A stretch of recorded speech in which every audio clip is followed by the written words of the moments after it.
Hi friends, இன்றைக்கி இந்த வீடியோவில் திருவாரூர் மாவட்டத்தில் குடவாசலுக்கு பக்கத்தில் இருக்கிற அரசவனங்காடு அப்படிங்கிற ஒரு அழகான கிராமத்தை பார்க்க போகிறோம். கும்பகோணத்துலேருந்து 30 கிலோமீட்டர் தொலைவில் இந்த ஊர் இருக்குது. இப்போ முதல்ல நம்ம போக போகிறது இந்த ஊர்லேயே பல வருஷங்களாக வசித்து கொண்டிருக்கும் சுவாமிநாதன் அப்படிங்கிறவரோட வீட்டுக்கு தான். இது பார்க்குறதுக்கு சின்ன ஊராக தெரிஞ்சாலும் இந்த ஊரை பற்றி தெரிஞ்சுக்க வேண்டிய விஷயங்கள் நிறையா இருக்குது.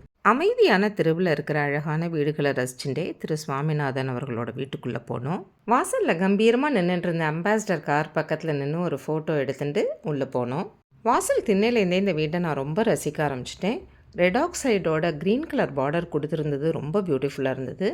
எக்ஸசைஸ் பண்ணுறதுக்கு கிராஸ் ட்ரெயினர் இருக்குது. இந்த கதவெல்லாம் பாருங்கோ இவ்வளவு அழகாக இருக்குன்னு. மாடாப்பறைக்கெல்லாம் வலை கதவு போட்டு மூடி இருக்குது. ஏதோ ஒரு ஏழிக்குள்ளே போகிறோம். இங்கேருந்து மாடிக்கு போகிறதுக்கு வழி இருக்குது. உள்ளே நுழைஞ்ச உடனே அகலமான தாழ்வாரம், நல்ல பெரிய மித்தம், எனக்கு ரொம்ப பிடிச்ச red oxide with green colour border. அவரோட அம்மா சுந்தரமாமி 80+. என்னை பார்த்த உடனே ரொம்ப சந்தோஷப்பட்டா. அவங்களோட கும்பகோணம் வீட்டுக்கு வரும்போது அவங்கள அடிக்கடி சந்திச்சு பழக்கம். பூஜையில் மாறிய பாருங்கோ, ராமர் பட்டாபிஷேகம், வெண்ணத்தாழி கிருஷ்ணர். இந்த ஃபோட்டோவில் இருக்கிறவங்க எல்லாரும் இந்த குடும்பத்தோட மூதாதையர்கள். இவங்க எல்லாரும் என்னோட பிறந்த வீட்டுக்கும் சொந்தம் தான். அந்த காலத்து மனிதர்களோட கம்பீரமே தனிதான். இவருக்கு காஞ்சி ஆச்சாரியால் மேலே அப்படி ஒரு பக்தி. போன தடவை பெரியவா ஸ்ரீரங்கத்துக்கு வந்தபோது இங்கேருந்து ஒரு பாதுகையை பண்ணி எடுத்துட்டு போய் பெரியவாளை போட்டுக்க சொல்லி அதை வாங்கிட்டு வந்தது மட்டும் இல்லாமல் அவர் போட்டுனதை ஸ்டெப் பை ஸ்டெப் ஃபோட்டோ எடுத்து இங்கே மாட்டியிருக்கேர் பாருங்கோ. கிச்சனுக்குள்ளே போய் பார்க்கலாம் வாங்கோ. கிச்சனில் ஒரு அழகான ஊஞ்சல் போட்டிருக்கு. அவ்வளோ ஒரு நீட்னா அவ்வளவு நீட்டு கிச்சன். இந்த வீட்டில் சமைக்கிறாங்களா இல்லையான்னு சந்தேகம் வர அளவுக்கு நீட்டாக இருந்தது. ஆனால் இங்கே பால் காய்ச்சின்னு இருக்கிறதுனால இந்த சந்தேகம் தீர்ந்தது. நாங்கள் எல்லாரும் ஊஞ்சல் ஆடிண்டே சுந்தரமாமியோட நிறையா நாளி பேசின்னு இருந்தோம். வயசானவர்களுக்கு வேற என்ன வேணும், ஆசையாக 4 வார்த்தை பேசினாலே அவளுக்கு ரொம்ப சந்தோஷம். வாங்கோ கொல்லை பக்கம் போய் பார்த்துட்டு வரலாம். கடைசி கொல்லை வரைக்கும் எல்லா இடமும் அவ்வளவு நீட்டு. நான் சொல்லவே போகிறதில்ல, நீங்களே பாருங்கோ. இப்போ பெரியவா திருவானைக்காவல் அகிலாண்டேஸ்வரிக்கு தாடங்கம் போட்டுட்டு அங்கே இருக்கார் இல்லையா, அவர்கிட்ட திருப்பி இன்னொரு பாதுகையை கொடுத்து அவர் காலில் போட்டுக்க சொல்லி வாங்கிட்டு வரணும்னு புதுசாக பாதுகை பண்ணிட்டுருக்கார்.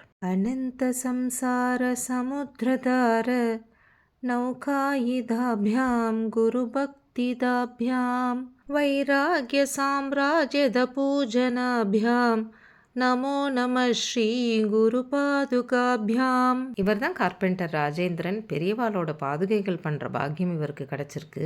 இப்போ நம்ம பார்க்குறது முன்னாடி மாட்டுக்கொட்டிலாம் இருந்த இடம் பாருங்கோ. அந்த காலத்துலேயே மாட்டுக்கொட்டிலுக்கு ஃபேனெல்லாம் போட்டு வச்சுருந்துருக்கார். இது மாதிரி கிராமத்து வீடுகள் ஒவ்வொன்றுலேயும் ஆச்சரியப்படுற மாதிரி விஷயங்கள் நிறையா இருக்குது. இவர் நடக்கிற ஸ்பீடுக்கு என்னால் பின்னாடி ஓடவே முடியலை. எல்லா இடங்கள்லையும் மேலே இரும்பு கம்பி போட்டு நீட்டாக கவர் பண்ணியிருக்கா. சைடில் பாருங்கோ பிடிச்சின்னு நடக்கிறதுக்காக குழா போட்டு வச்சுருக்கா. மழை நாட்களில் வழுக்கக்கூடாதுன்னு இப்போ நம்ம போகிறது கோட்டை எடுப்புல் அப்படிங்கிற இடம். இந்த இடமே பாருங்கோ தனியாக ஒரு மித்தம் தாவாரோன்னு ரொம்ப நீட்டாக இருக்குது. நாட்கிழமை விசேஷம்னா இங்கே தான் சமையல்லாம் நடக்கும். இங்கேயே குளிச்சுட்டு துணியை உணர்த்துறதுக்கெல்லாம் வசதியாக இடம் இருக்குது.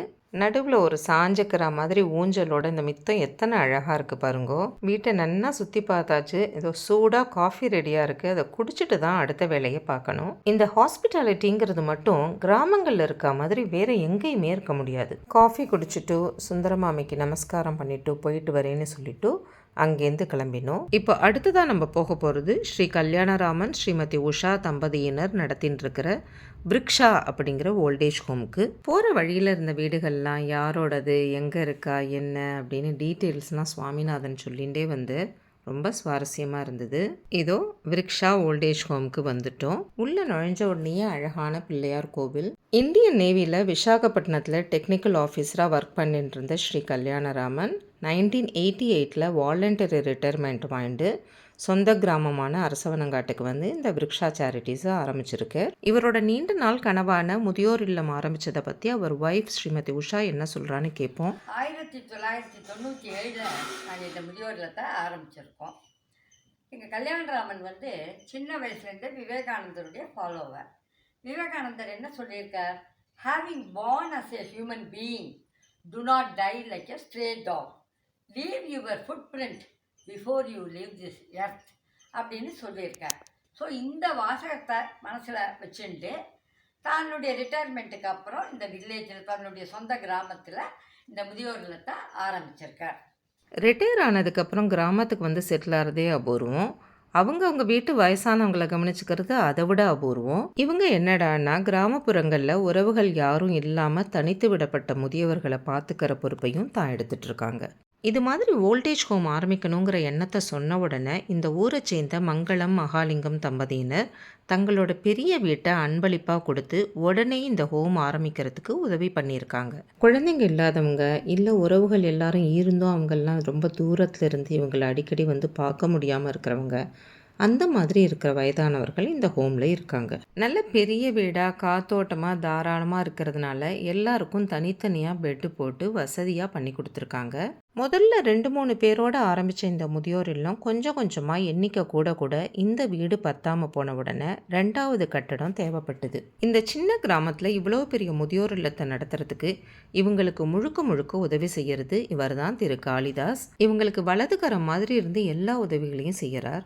இந்த ஊரை சேர்ந்த ஸ்ரீ வெங்கட்ராமன், ஸ்ரீ கிருஷ்ணமூர்த்தி 2 பேரும் தங்களோட இடத்த இவங்களுக்கு அன்பளிப்பாக கொடுத்த உடனே அதில் நிறைய பேர் உதவியோட 2வது கட்டடத்தை இவங்க கட்டியிருக்காங்க. தனி ரூம் வேணும்னு கேட்குறவங்களுக்காக இந்த பில்டிங்கில் தனித்தனி ரூம்ஸாக நிறையா கட்டி விட்டுருக்காங்க.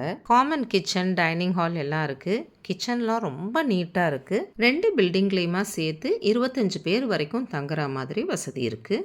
நம்ம காஞ்சி பெரியவா ஸ்ரீ ஸ்ரீ ஜெயேந்திர சரஸ்வதி சுவாமிகள் அரசவனங்காட்டுக்கு வந்தபோது இந்த ஹோமை விசிட் பண்ணி ஆசீர்வாதம் பண்ணியிருக்கார். அதே மாதிரி சுவாமி தயானந்த சரஸ்வதியும் இந்த ஹோமுக்கு விசிட் பண்ணி ஆசீர்வாதம் பண்ணியிருக்கார். உள்ளூர்காரர்கள், ஃப்ரெண்ட்ஸ், ரிலேட்டிவ்ஸ், நிறைய வெல்விஷர்ஸ், இப்படி எல்லாரோட ஹெல்ப்போடையும் இந்த விருக்ஷா ஹோம் இன்னி வரைக்கும் நன்னா நடந்துட்டு வருது.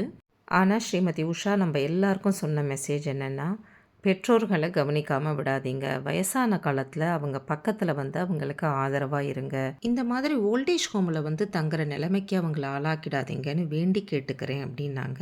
எவ்வளவு உயர்ந்த எண்ணம் இல்லையா? அடுத்ததாக நம்ம இந்த ஊரில் சித்தி அடைஞ்ச 3 சுவாமிகளோட அதிஷ்டானத்தை போய் பார்க்க போகிறோம். இந்த வெத்தலை கொடி எப்படி காடு மாதிரி வளர்ந்துருக்கு பாருங்கோ. இந்த பிள்ளையார் கோவில் ரொம்ப விசேஷமான கோவிலாம். ஒரு காலத்தில் அக்ரஹாரத்து மக்கள்லாம் இந்த கோவிலுக்கு வந்து சந்தியாவந்தனம் பண்ணுறது தான் வழக்கமாக இருந்துதான். இங்கே தான் இந்த 3 மகான்களோட அதிஷ்டானமும் இருக்குது. முதலாவதா நல்லூர் சுவாமிகளை பற்றி அதிகம் விவரங்கள் தெரியல. ஆனால் அவர் வாழ்ந்த காலத்தில் காலரா நோய் எங்கே பார்த்தாலும் பரவி எல்லாரும் இறந்துட்டு இருந்த போது இவர் இந்த ஊர் தலையாரியை அழிச்சுட்டு போய் ஊர் எல்லையெல்லாம் காமிக்க சொல்லி அங்கே விபூதியை தூவின உடனே இந்த ஊர்க்காரர்கள் யாருக்குமே காலராவால் பாதிப்பு ஏற்படலையாம். இதெல்லாம் செவி வழியாக கிடைத்த செய்திகள். அடுத்தது அச்சுதானந்த சரஸ்வதி என்கிற வரகூர் சுவாமிகள். பக்கத்து கிராமமான செம்மங்குடி மடத்தில் இருந்த வரகூர் சுவாமிகள் அந்த ஊர்க்காரர்களுக்கெல்லாம் ஒரு 10 நாள் தீட்டு வரவும் பிக்ஷைக்காக இந்த ஊருக்கு வந்து சில நாள் தங்கியிருந்த போது இங்கேயே சித்தி அடைஞ்சிட்டார். இவர் கால்நடையாவே 3 தடவை காசிக்கு போயிட்டு வந்திருக்காராம். மகா பெரியவா வரகூர் பெரியவாளை பற்றி அப்படி ஒரு உயர்வா பேசுவாராம். அடுத்தது ஸ்ரீ ஸ்வயம் பிரகாஷேந்திர சரஸ்வதிங்கிற நாகப்பட்டினம் சுவாமிகள். இவர் பெரிய ஸ்ரீவித்யா உபாசகராம். சென்னையில் இருக்கிற கருணானந்த ஸ்ரீவித்யா மண்டலி இவர் ஆரம்பித்து வச்சது தான். மகா பெரிவா பீட்டத்துக்கு வந்தபோது இவர் தான் ஸ்ரீவித்யா பூஜா விதானம் எழுதி மடத்துக்கு அனுப்பிச்சு அதை இன்னி வரைக்கும் ஃபாலோ பண்ணிட்டு இருக்காலாம். இந்த கோவிலில் ஆதிசங்கரருக்கும் தனியாக சன்னதி இருக்குது. இந்த 3 மகான்களோட ஆராதனையும் வருஷம் இந்த ஊரில் ரொம்ப விமர்சையாக கொண்டாடப்பட்டு வருது. இந்த சின்ன ஊரில் எத்தனை அற்புதமான விஷயங்கள் இருக்குது பார்த்தீங்களா? கிராமங்களில் சொந்த வீடு இருக்கிறவங்க ரிட்டையர் ஆனதுக்கப்புறம் இங்கே வந்து செட்டில் ஆனால் அவங்க செய்யறதுக்கு நிறைய பொறுப்புகள் இருக்குது. கிராமங்களை நல்லா முன்னுக்கு கொண்டு வரலாம். கோவில்களை நல்லபடியாக பராமரிக்கலாம். இப்போ நம்ம அடுத்ததாக போக போகிறது விருக்ஷா சேரிட்டிஸ் நடத்தின்னு இருக்கிற உஷா கல்யாணராமன் அவர்கள் வீட்டுக்கு. வீடு ரொம்ப குளுமையாக அழகாக இருந்தது. ரொம்ப கலைநயத்தோட அங்கங்கே பெயிண்டிங்ஸ் எல்லாம் மாட்டி டெக்கரேட் பண்ணியிருந்தாங்க. ஒரு வருஷம் முன்னாடி இவங்களோட சதாபிஷேகம் நடந்த போது தான் வீட்டுக்கெல்லாம் புதுசாக பெயிண்ட் பண்ணியிருக்காங்க. இவங்க வீட்டில் நவராத்திரி கொலு, கிருஷ்ண ஜெயந்தி, வரலட்சுமி விரதம்னு எல்லாமே ரொம்ப விமர்சையாக நடக்கும். உள்ள எல்லாரும் சுவாரஸ்யமாக தக்காளி காயில் பண்ணுற ரெசிபி ஒன்று டிஸ்கஸ் பண்ணிட்டு இருக்காங்க. நானும் தக்காளி காயில் கூட்டு பண்ணுவேன், ரொம்ப நல்லா இருக்கும். கிச்சன் பாருங்க, ரெட் கலர் பெயிண்ட் அடிச்சு நல்லா பிரைட்டாக இருக்கு. இவங்க தான் பிரியா. உஷா மேம்க்கு இங்கே ரொம்ப ஹெல்ப்பாக இருக்காங்க. இங்கேயும் 2 சமையல் மேடை, இந்த பக்கம் ஒன்று அந்த பக்கம் ஒன்று, நடுப்புற தொட்டி மித்தம். கிச்சன்லேயும் அழகாக சின்னதாக ஒரு ஊஞ்சல், இங்கேயே உட்காந்து சாப்பிட்ற மாதிரி டைனிங் டேபிளும் போட்டிருக்காங்க. இப்படி நம்மளோட தேவைக்கு ஏற்ற மாதிரி இந்த மாதிரி வசதிகளை பண்ணிட்டோன்னா கிராமங்களில் வசிக்கிறது ஒன்றும் ரொம்ப கஷ்டம் இல்லைங்க. இப்போ நம்ம உள்ளுக்குள்ளே போக போகிறோம். அதாவது ஸ்டோர் ரூம். இதுவும் அழகாக பிரைட்டாக கலர் பண்ணி ரொம்ப பியூட்டிஃபுல்லாக வச்சுருக்காங்க பாருங்கள். இந்த ஸ்டோர் ரூம்லேருந்து பின்வழியாக போனால் இதுதான் மூணாங்கட்டு. இங்கே சாமான் காய வைக்கிறது, துணி காய போடுறது, குளிக்கிறது, இப்படி பல விதத்துக்கு இது யூஸ் ஆகும். இதுக்கு அடுத்ததாக கோட்டையடு புல் இருக்கும். அது பூட்டி இருக்கிறதுனால நம்ம அங்கே போகலை. விசாகப்பட்டினம் மாதிரி பெரிய சிட்டியிலிருந்து இங்கே வந்து செட்டில் ஆகி ஓல்டேஜ் ஹோம் ஆரம்பித்து ஸ்கூல் பசங்களுக்கு பாடம் சொல்லி கொடுக்கறது, உழவார பணி பண்ணுறதுன்னு ஏதோ சர்வீஸ் பண்ணிக்கிட்டே இருக்காங்க. இவங்க வீட்டு கொல்லை பக்கத்துலேயே இவங்களுக்கு ஒரு பெரிய தோட்டமும் இருக்குது. அந்த தோட்டத்தை தாண்டி வயலும் இருக்குது. போகிற வழியிலெல்லாமும் தொட்டியில் செடியெல்லாம் வச்சு ரொம்ப அழகாக இருக்குது. பிரியா வந்து அந்த தோட்டத்துக்கு அழைச்சிட்டு போகிறேன்னு சொல்லியிருக்கா. அவள் வரத்துக்குள்ளே நம்ம ஒரு தடவை போயிட்டு வரலான்ட்டு ஒரு ரவுண்டு வந்தேன். இந்த பூக்கள் எல்லாம் ரொம்ப நேச்சுரலாக இருக்கிறதுனால எப்படி பார்த்தாலும் அழகாக தான் இருக்குது. இதோ இந்த பரங்கி செடியிலேருந்து பரங்கி கொட்டை பாருங்கள். இதோ பிரியா வந்துட்டா. ரொம்ப கெட்டிக்கார பொண்ணாக இருக்கா. ஹோமில் காளிதாஸ்னு ஒருத்தரை பார்த்தோம் இல்லையா, அவரோட அக்கா பொண்ணு தான் இவ. ரொம்ப ஸ்மார்ட்டான கேர்ள். அவளோட பேசிகிட்டு இருந்த கொஞ்ச நேரத்துலேயே கலகலன்னு ரொம்ப ஃப்ரெண்ட்லி ஆகிட்டா. இதுதான் அவங்களோட தோட்டம். இங்கே அவங்க எல்லா செடி, மரம், பூ எல்லாம் போட்டிருக்காங்க. இப்போ அங்கே தண்ணி ஊற்றின்னு இருக்கிறதுனால நான் உள்ளே போக விரும்பலை. அதுவும் பயங்கர வெயில் வேறு. இந்த தோட்டத்தை தாண்டி அந்த பக்கம் வயல்வெளியும் இருக்கிறதுனால இங்கே பயங்கரமாக காற்றடிக்குமா. ஈவினிங் வந்து இங்கே உட்காந்துட்டா பொழுது போகிறதே தெரியாது அப்படின்னு சொன்னாங்க. இந்த மாதிரி கிராமங்களில் எவ்வளவு சுற்றினாலும் அலுப்பே தெரியறதில்ல.